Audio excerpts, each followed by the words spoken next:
یہی والا معاملہ. اور ساتھ میں جیسے انہوں نے کہا پھر آپ اپنا بھی پوائنٹ آف ویو رکھیے گا, لیکن اگر یہ نکاح سے پہلے ڈیسائیڈ نہیں ہوا لیکن بعد میں یہ وعدہ لے لیا گیا تو پھر کیا صورتحال رہے گی؟ بسم اللہ الرحمن الرحیم. اچھا میں کل اپنی بات عرض نہیں کر سکا تھا تو میں تھوڑا سا وہ عرض کر دوں پھر یہاں آتے ہیں. دیکھیں خلا کے حوالے سے چند ایک اصولی باتیں ہیں جو ذہن میں رکھنا ضروری ہے, اور اس کے ساتھ کچھ معاشرتی پہلو ہیں ان کو بھی مد نظر رکھنا چاہیے. یہ بات تو تمام علماء کی طرف سے آ گئی کہ اگر خاتون کے ساتھ کوئی ایبیوز ہو رہا ہے یا ان کے نان نفقے میں کمی کی جا رہی ہے, ان کا حق مارا جا رہا ہے, یا ان کی جو شرعی ضروریات ہیں وہ کسی بھی طور کے اوپر ہوں, جسمانی ہوں یا کسی اور اعتبار کی ہوں, وہ پوری نہیں ہو رہی تو وہ خلا کا حق استعمال کر سکتی ہیں. لیکن ایک بات جس کی طرف آپ نے بھی اشارہ کیا تھا اور پھر مفتی صاحب نے گفتگو کی تھی وہ یہ تھی کہ بھئی ایک خاتون جیسے حضرت ثابت بن قیس رضی اللہ تعالیٰ عنہ کا معاملہ آتا ہے کہ ان کی زوجہ نے آ کر یہ عرض کی کہ اللہ کے رسول میں ان کی تقوی پرہیزگاری کسی چیز پر اعتراض نہیں کر رہی لیکن میرا قلبی ملان ان کی طرف نہیں ہوتا, ٹھیک ہے نا. تو نبی علیہ الصلوۃ والسلام نے ان کو خلا کا حق دیا اور جس کو انہوں نے استعمال کیا.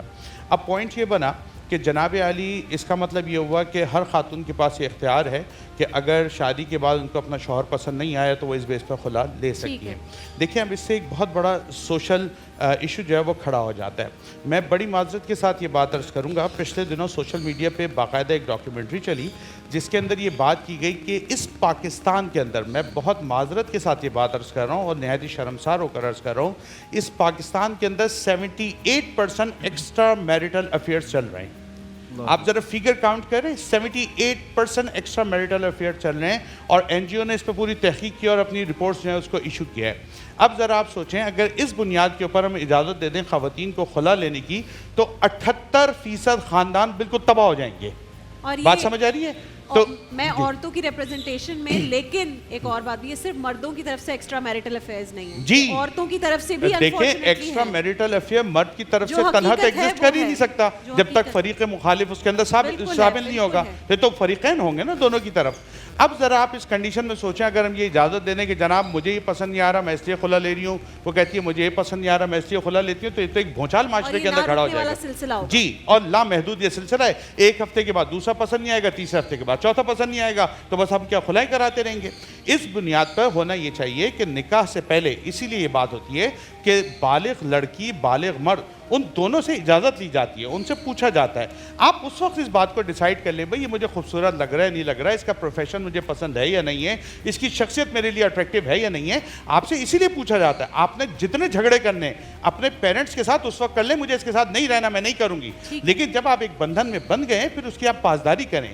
نبی علیہ الصلوۃ والسلام آپ نے ارشاد فرمایا ابغض الحلال عند اللہ الطلاق, اللہ کے نزدیک حلال اشیاء میں سب سے بری چیز وہ طلاق ہے. تو اس کا مطلب یہ ہوا یہ بدترین عمل ہے کہ ہم اس چیز کو پروموٹ کریں کہ جی خواتین کے پاس رائٹ ہے اس کو یوز کریں. پھر میں ایک اور بات عرض کرنا چاہتا ہوں, دیکھیں اگر یہ بات اتنی آسان ہوتی تو خواتین کو شریعت کے اندر اسی طرح طلاق کا حق دے دیا جاتا جس طرح مرد کو دیا گیا ہے. اس کا مطلب یہ ہے کہ اس کو پروموٹ نہیں کیا گیا. یہ بڑی ایکسٹریم سچویشن ہے کہ اس کے اندر اب آپ کو قرآن کے الفاظ ہیں کہ جب آپ کو یہ احساس ہو جائے کہ اب آپ اللہ کی حدود کی پابندی نہیں کر سکتے, ٹھیک ہے نا, یعنی آپ اس کی شرعی ضروریات پوری کرنے پہ بالکل راضی نہیں ہے, قلبی میلان ہی نہیں ہے, پھر جھگڑے ہو رہے ہیں, فساد ہو رہے ہیں, تو بھئی اب اتنا لڑنا ہے تو اس سے بہتر یار آپ سیپریٹ ہو جائیں, ٹھیک ہے نا. لیکن آپ اس کو ایک تفریح کی چیز بنا لیں, آج اس سے خلا پرسوں سے خلا ترسوں سے خلا, تو دین مذاق بن جائے گا. یہ ہو گئی ایک بات. اب جو مہدوی صاحب نے یہ بات فرمائی ہے اور آپ نے اس پہ سوال پوچھا, اس میں اصولی بات تو یہی ہے کہ یہ مرد کا حق ہے وہ 4 نکاح کرے, وہ اس کو نہیں ایکسرسائز کرتا یہ الگ بات ہے, ہمارے معاشرے کا ایشو ہے.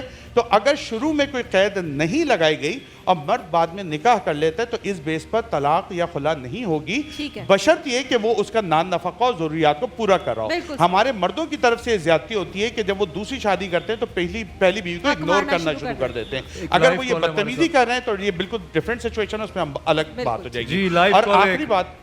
سر, آخری بات اس کے اندر میں یہ کر دوں, آپ نے کہا کہ اگر وہ بعد کے اندر یہ شرط رکھتے, یعنی پہلے نکاح کے ٹائم تو نہیں لکھوایا, خاتون نے بعد میں یہ شرط رکھی دیکھو اگر تم نے یہ کیا تو پھر میں تم سے خلا لے لوں گی, اور مرد نے شرط مان لی تو پھر وہ اس کی پابندی کرے گا. اگر وہ اس صورت میں کہیں اور نکاح کرتا ہے, تحریر بے شک نہ ہو, یہ میاں بیوی کی انڈرسٹینڈنگ ہے, اگر یہ ہو گئی تو اس پر اللہ گواہ ہے وہ اس کو پابندی